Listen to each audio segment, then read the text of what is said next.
We will now turn that page and just look into the key aspects of why visualization plays such an important role in Shaiva Tantric tradition. The view on human life, embodiment, human body, is not universally shared in Indian spirituality, in the Orient per se.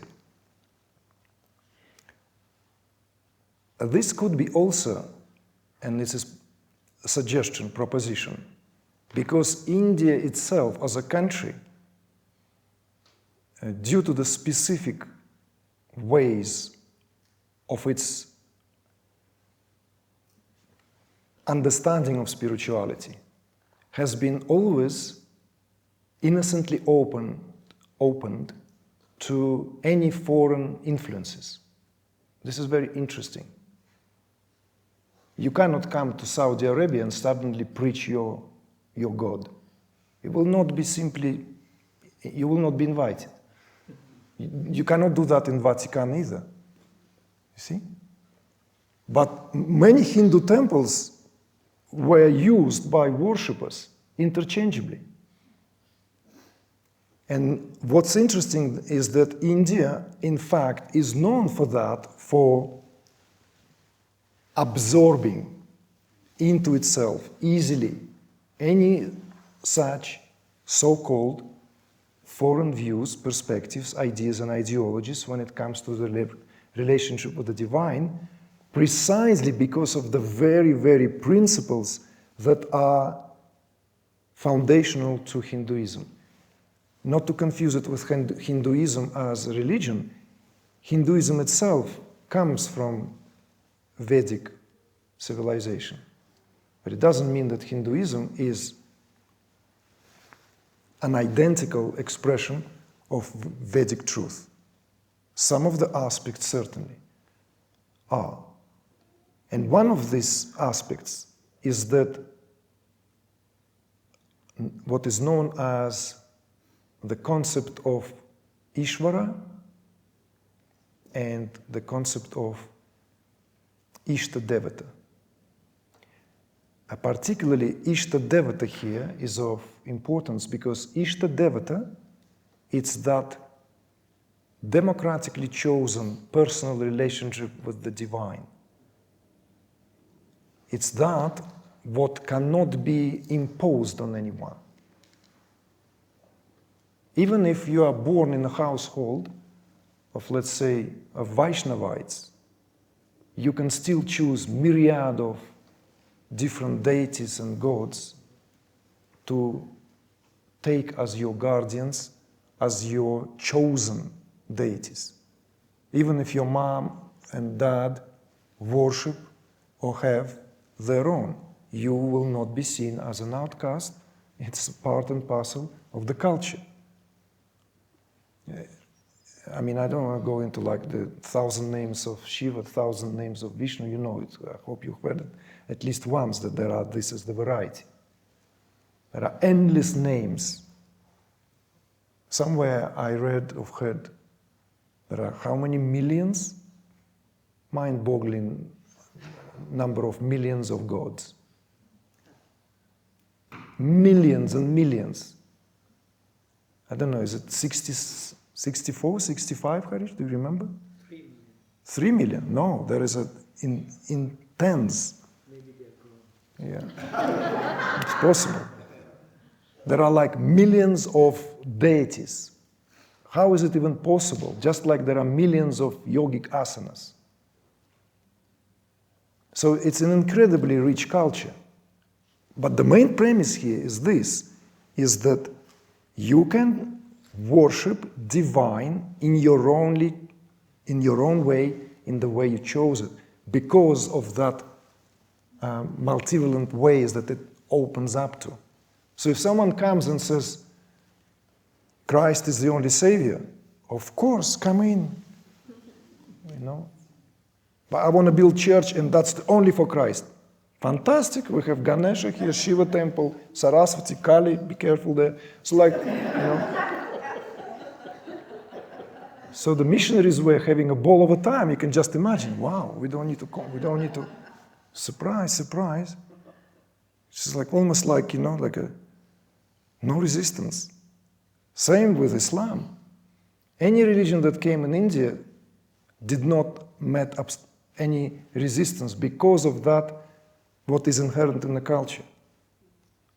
But what I'm proposing here is that inevitably the process of cross-pollination took place.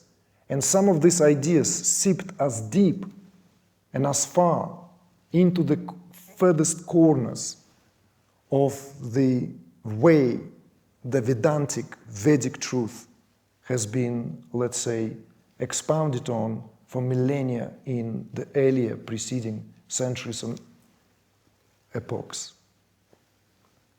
So what it resulted in interestingly conflicting views on the human body, on the human incarnation. We know very well the Nicene Council agreed that this body is born in sin. We know very well that the body in itself is a result of the fall of Adam and Eve. And that sin, original sin, can only be reconciled by what? You know that, right? Christ came to reconcile that. The very act of crucifixion was the act of reconciliation of that sin. Christ took upon himself that, the whole totality of this, the full, let's say, fall of Adam, let alone. But apparently, as the theologians would have it, that in itself is not enough. There has to be a second coming. So by the time we are approaching the second coming, the human race and human individual gets more and more colored, engrossed in that. Because body is not pure. Body is not pure in Christianity. Of course, within each tradition, there are extraordinary examples that will rebel against this. Often will be put to silence. But what Meister Eckhart exclaimed, he had to quickly denounce that. You know that very well. You should know that. The revelations of Meister Eckhart, that he, in his complete forgetfulness of himself, only God is left. So who am I? Where that what I am here is now fully, but only God's light. Who I am. Whose tongue is this? Whose eyes are these? Whose hands are these? These are very blasphemous revelations. It couldn't just be given to a Sunday discourse. So of course, very quickly he was put on a spot and he had to denounce this. And this remained in the crevices of the Christian law, available to very few until our time. So the life and presence of someone like Meister Eckhart, Saint Teresa of Avila, Saint Catherine of Siena, all these, they walk a razor-sharp like line between life and death, because they could have put to silence in no time or given to the stakes, burning stakes. Many, as we know, had to denounce, and those who not. So what I'm trying to say here, because I don't want to go too much into this. What I'm saying here is that attitude towards the body undergone tremendous change within the scope of Indian philosophy and the spiritual discourse, even within Indian culture itself. So there are suddenly a proliferation of body as, don't worry about it, discard it, because In Christianity, in this body, only after. See? We can rehabilitate, I'm very happy. There are Tantric Christs, 2 immersions in California, in Mallorca, where I gave Tantric view into the story of Christ. But it will be another immersion, so we're not going to go there. Life was conceived to be only in terms of what you can do to generate a condition whereby at the time of reckoning, at the time of judgment, when the body is dropped, soul will face that moment of the judgment. And upon sum total of one's deeds, the decision will be made where that soul will go. It's a very straightforward, simple cartography or map of trajectory of the soul. So therefore, do good to yourself and others. So it's like a, yes, of course, stick to the commandments. But it does not presuppose emancipation in this life, in this body. And you need to delve into the metaphysics along with theology of why that is. You will see that if you allow that, guess what's happened? I'm just going to give you a test. I'm going to throw the test. If you allow, what will happen?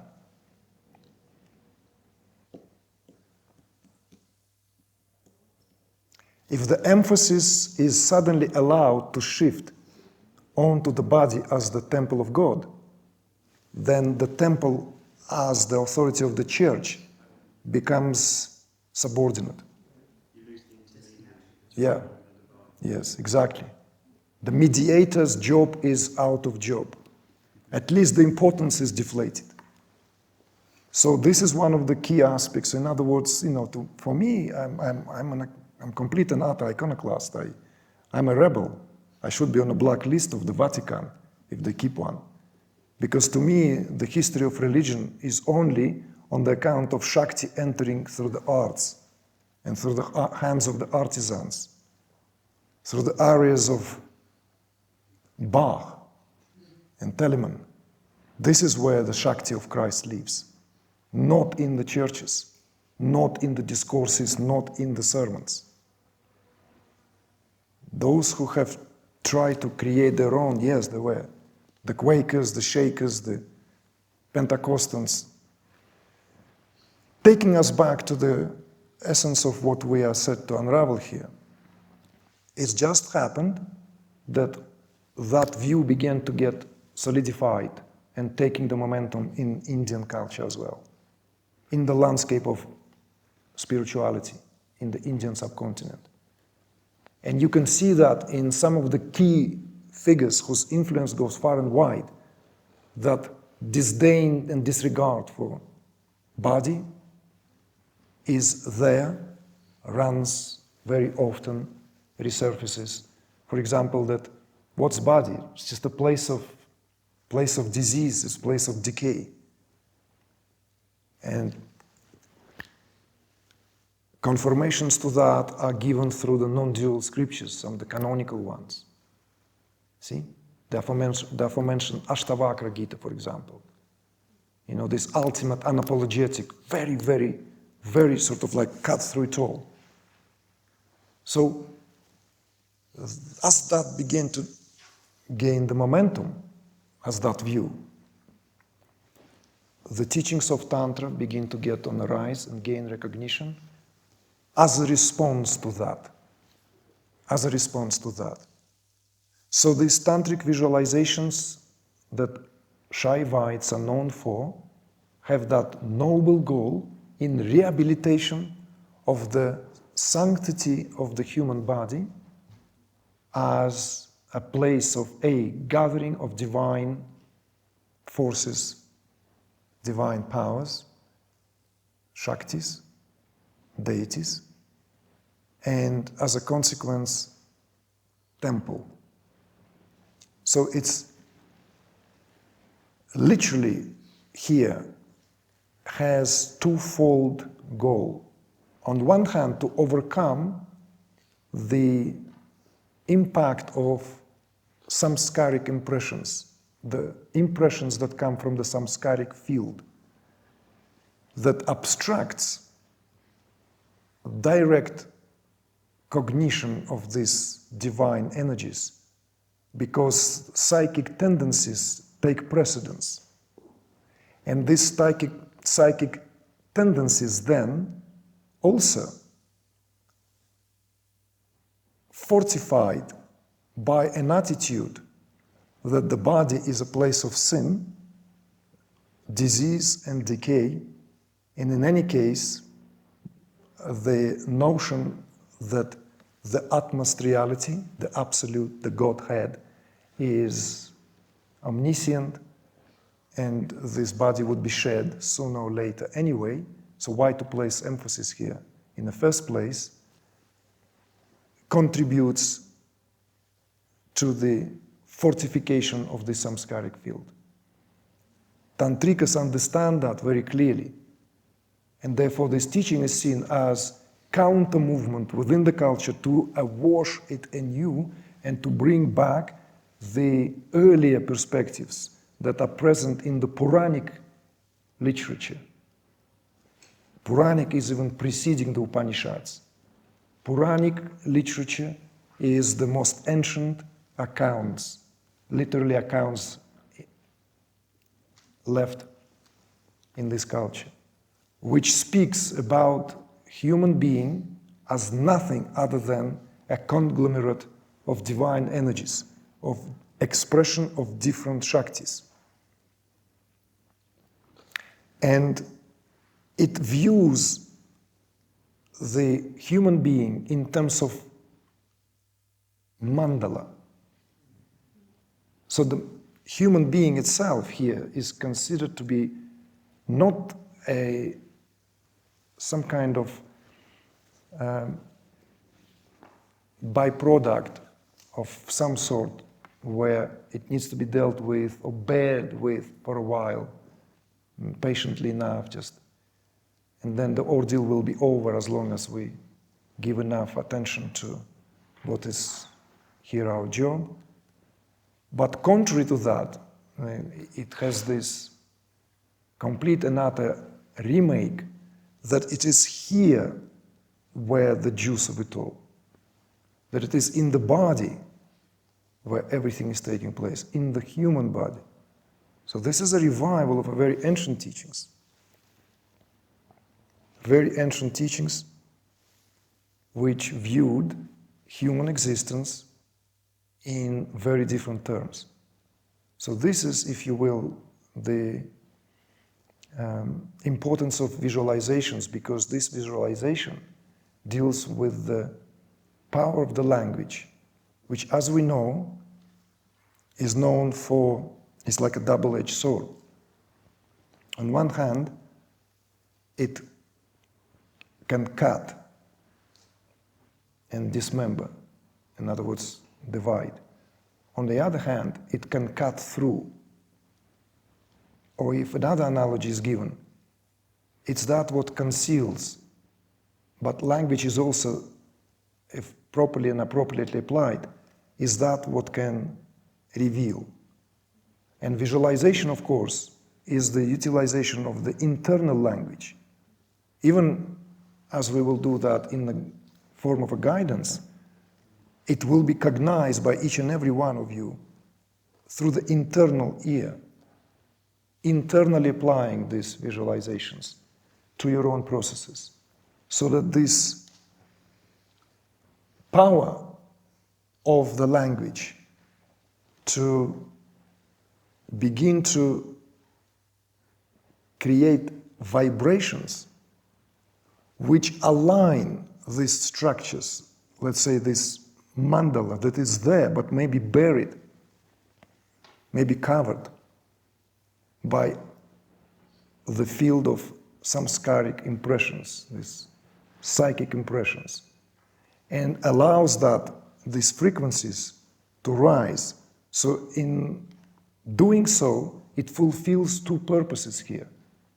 One is to liberate oneself from a negative perspective on the body, which, as I have emphasized for the last 10 years, that even if we don't think so, at a subconscious and unconscious level, there is a healthy dosage or unhealthy dosage of us hating ourselves. It's genetically passed on. It's this inability to accept ourselves as divine expression, with the predicament in precisely that, in that bias that culturally took place. So, on one hand, it does that, and on the other, at the very same time, it does that necessary psychological work that every spiritual methodology and practice meant in terms of what the process of liberation is inseparable from. More than that, it redresses potential subtler repercussions of what can be accumulated in the process of meditation as well.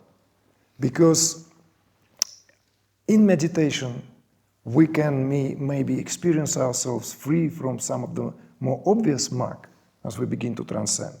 But as we progress with our practice of meditation, we begin to form psychic connections. We begin to form some other subtle impressions. And these other subtle impressions are much more subtle, much more refined than the obvious thing that one experiences when the concrete imagery of a run of the thought process begins to subside, when everything becomes more abstract. When we suddenly have the clarity to see things in a more transparent way, and we are no longer gripped by that image that is accompanied by thought processes. So therefore we are freed at the gross level. But that is always at the expense of the formation of the subtle categories, of the subtler material. Therefore you can find this, for example, in both now, in the Patanjali and in Shaiva Tantra scriptures, is that one needs impressions, and these impressions that don't serve us, at first, replaced with useful impressions. So in other words, this Sanskrit term, kalpas, impressions, kalpa, synonymous to vasana, but it's more precise in this case. And altogether, these vikalpas are negative impressions. So the vikalpas are replaced with sankalpas, positive impressions. Because you cannot be without impressions. It's impossible. It's not conducive as well.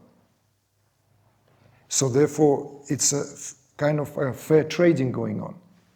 We replace the impressions that outlive themselves in as much and as far as the evolution of our soul, for those that are fostering that evolution. We come up with sankalpas, setting forth progressive, positive intentions. That's what our sankalpas are. But ultimately speaking, even those to be discarded. You see? And what is interesting is that the sankalpas are more difficult to rid oneself of than the vikalpas. You can reflect and realize and see why that is. Why that is.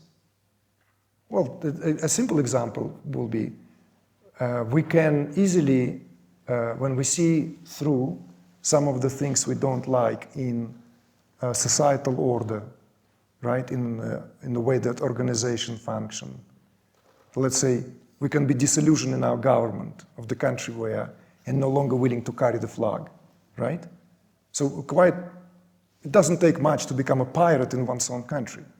But becoming a pirate in one's own psychic layout of right and wrong is much more difficult. Because the psychic material pertinent to what we hold on to is much more subtle than what we see on the outside. Let's say the government is corrupt, right? Oh no, dear, you can't say that. No, I can. Okay, say that, but but I hope you're not going to do anything about it. No, damn right I am going to do something about it. I'm going to speak about it. I'm going to make it into my, my job. Oh dear, So it's okay to realize that certain thing that seems to be on the outside, because that's what vikalpas are, easier to denounce, easier to see through. But when it comes to our own setup of what constitutes here, that psychic identity, that internal compass, nobody can tell us what's right, what's wrong. So that belongs to sankalpa, you see? This is an example, simple example. But as far as the process of self-realization is concerned, it needs to go. So even that internal do's and don'ts, 10 commandments, yamas and yamas, go. Not that you become a loose cannon suddenly. This is another complete misunderstanding. And this is why it's very healthy sometimes to be reminded that there is a marked difference between socially accepted ethics and spiritual ethics. These are different ethics altogether.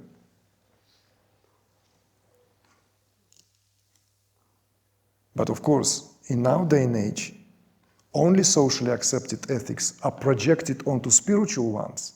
And this is where the work of spiritual perceptor becomes nearly impossible, if not impossible. Because spiritual perceptor is measured by the very canon, accepted canon, of the socially kept ethics in terms of what applies at the level of social interaction. So, people like Chogyam Trungpa are not allowed culturally.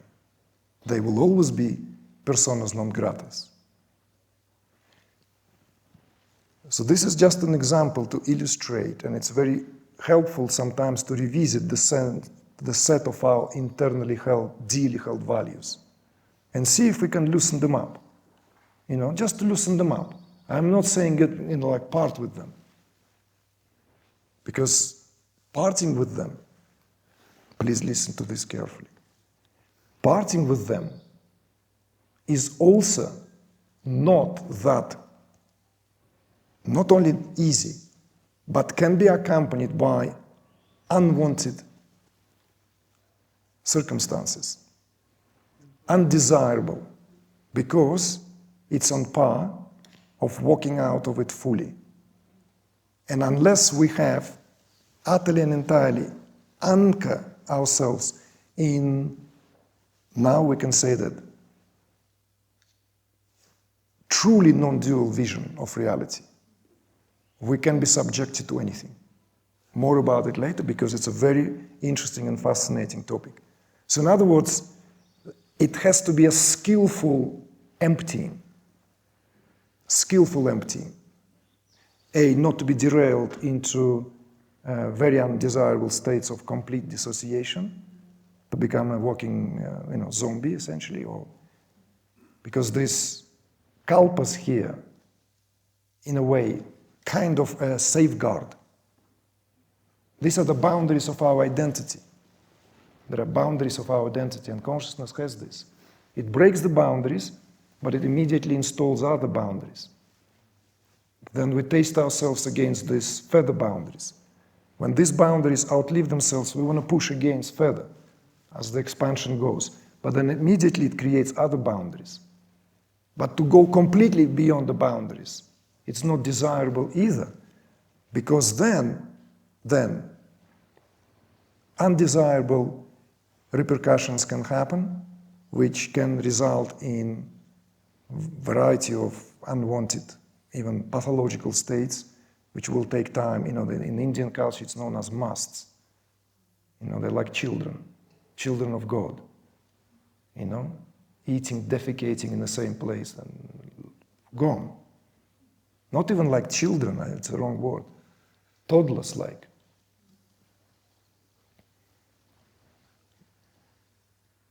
So,